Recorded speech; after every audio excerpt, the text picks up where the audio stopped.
Welcome back, everybody, to another Heroforge painting tutorial. Today, we have this Frostguard Druid, and we're going to run the gambit on painting tutorials today, because we're going to be painting some simple light blue skin.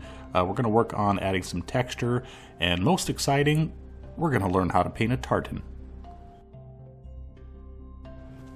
Starting off with his skin, I want a light pale blue, and for that I'm using Vallejo model color dark blue gray as our starting point. Because we have so little skin showing, and also we're using a fairly light skin color, I'm not quite bothering with any shades here. We can add a little dark line at the end of the project, but we are just applying the base coat here, and then we're going to highlight that twice.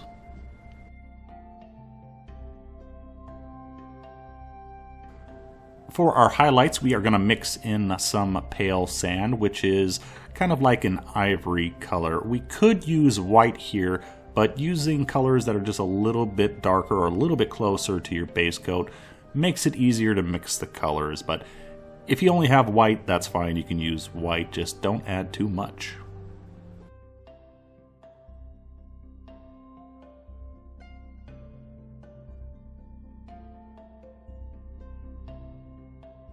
Our second and final highlight, simply with more of the pale sand added.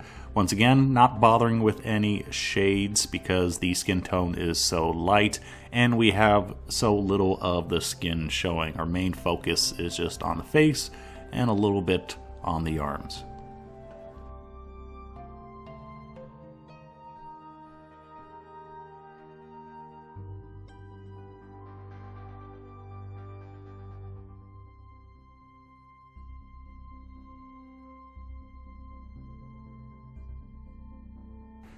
Just because we are using two highlights doesn't mean we're completely done with the skin. Want to add a little bit of warmth, so a mix of rose brown with pale sand.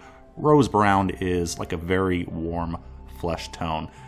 Mix that up to a glaze consistency, and adding that color around the ears and a little bit around the nose and some around the knuckles, just to give a little bit of a tonal variation to those areas.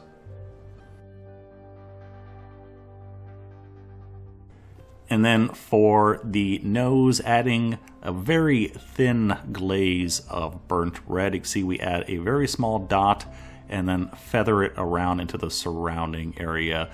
Just again, add a little bit more character to the face.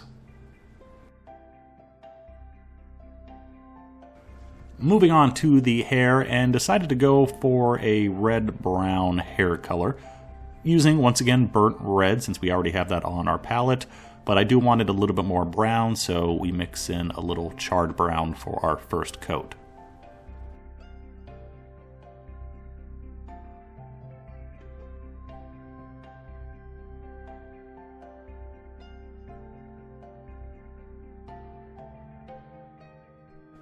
For our first highlight, adding in some Parasite Brown, which is an orange brown. Lots of different variations you can add here. We can add more red, we can add more browns. I decided to go a little bit more towards the orange range.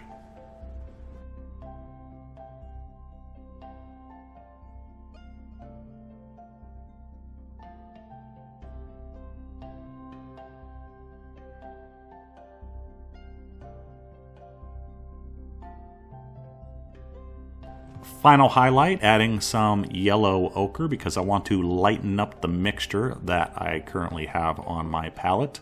And unlike with the skin, because we have hair that has depth, we need to have a lot more contrast, so we still have that original burnt red, charred brown color showing through on the recessed areas, and being very cautious with our final highlight so we have the contrast between all four colors within the hair.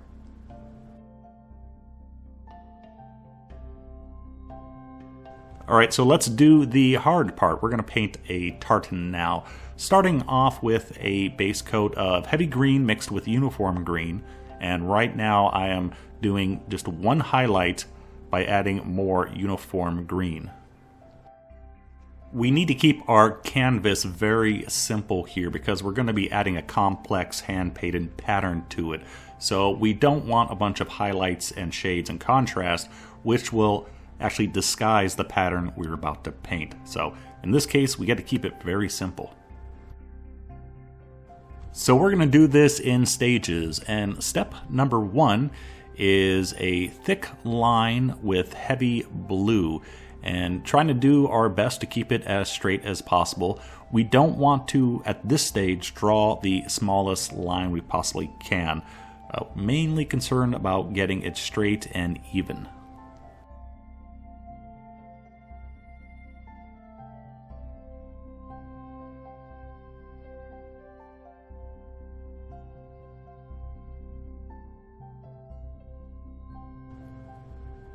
Second part of this step is the much easier one. We just have to horizontally connect all the lines that we've already painted.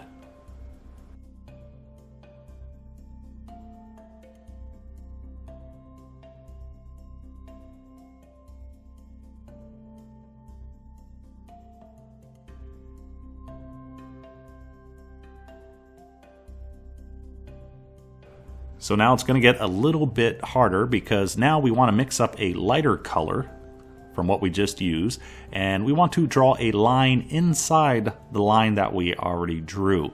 So smaller brush, nice thin one brush stroke going down in the middle of our thick blue line, using some flow improver or glaze medium or something like that will also help to prevent the paint from drying on the tip of your brush before you can actually use it. But do your best to keep these as straight as possible.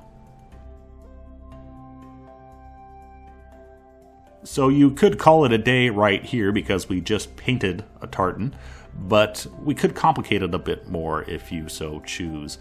Now I'm doing the exact same thing I just did with Cavalry Brown, but we're painting very thin lines in between all the lines that we already painted. So we're complicating up the pattern just a little bit.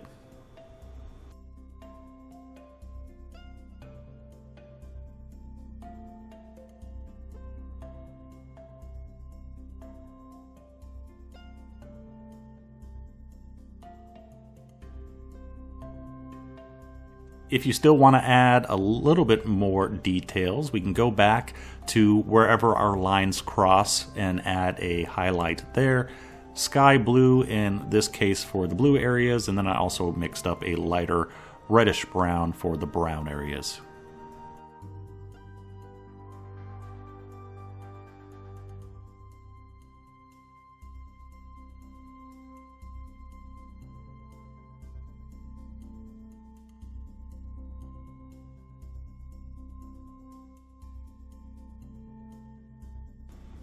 At this stage, we can go back to our green and do any cleanup work as necessary.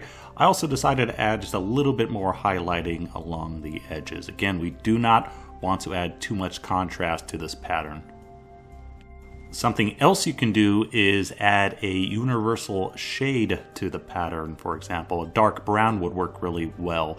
If you had a lot of recessed areas over the pattern, you can just put in a few dark brown washes. Didn't really think it was necessary here. For his cloak, in my mind I had the picture of a kind of a ratty thing, so I want to add some texture to it to give it the idea that it's threadbare. Started off with a mix of black and black red, and now I'm going over that with straight black red, and you can see I'm trying to paint horizontal lines along the cloak. It's kind of soft right now. We're going to increase the detail with the upcoming strokes, but just want to kind of block in the pattern that we're going to emphasize with the next step. Adding some Cavalry Brown for our highlights. Remember, we used that color on the kilt, so we are tying it together here. And once again, just applying horizontal lines wherever we would normally apply regular highlights. A reminder that the thicker your paint, the stronger your texture is going to be. In this case, I just have the paint slightly thinned, a little bit thicker than the previous step.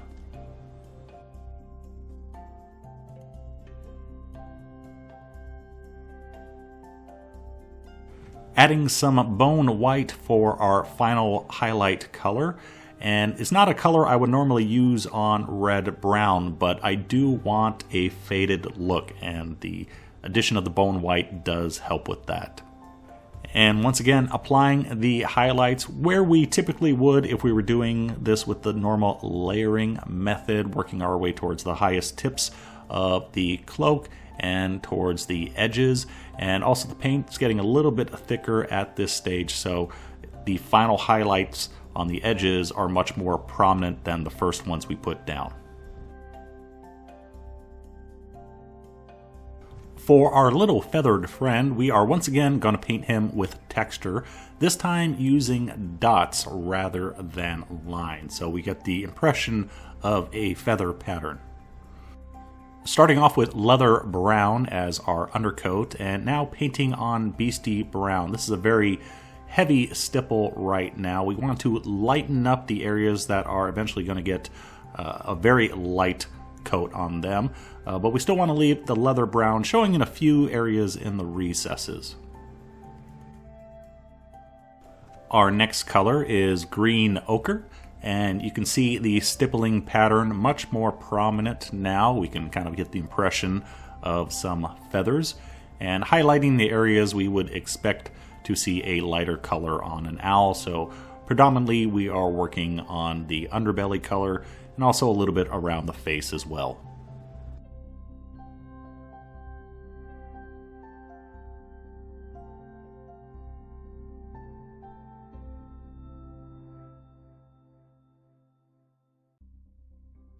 Next, using bone white to highlight our green ochre. And one thing to keep in mind, much like with painting the tartan, we have to keep this a little bit more simplified than what we would see on a realistic animal, in this case an owl.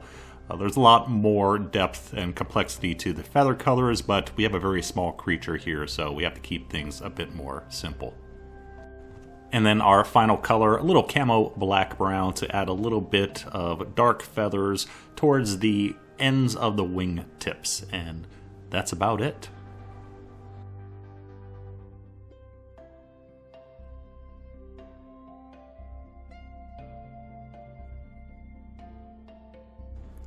And there we have one Frostguard Druid. So we started with a very simple paint scheme for the skin, which we spiced up with a little bit of red. We painted two different types of texture, very easy to paint texture as you can see, and it really spices up the miniature. And we also painted a little bit more complex tartan pattern for his kilt. And you can see if we take it step by step, it kind of breaks it down, makes it a little bit more simple, I hope. I know painting straight lines is a little difficult. It is something you do have to work at. Again, if you mix in a little bit of glaze medium, that can slow down the dry time and give you a few extra seconds to clean up any mistakes. But that is it for our Druid. Hope you enjoyed this, and thanks for watching. See you next time. Bye-bye.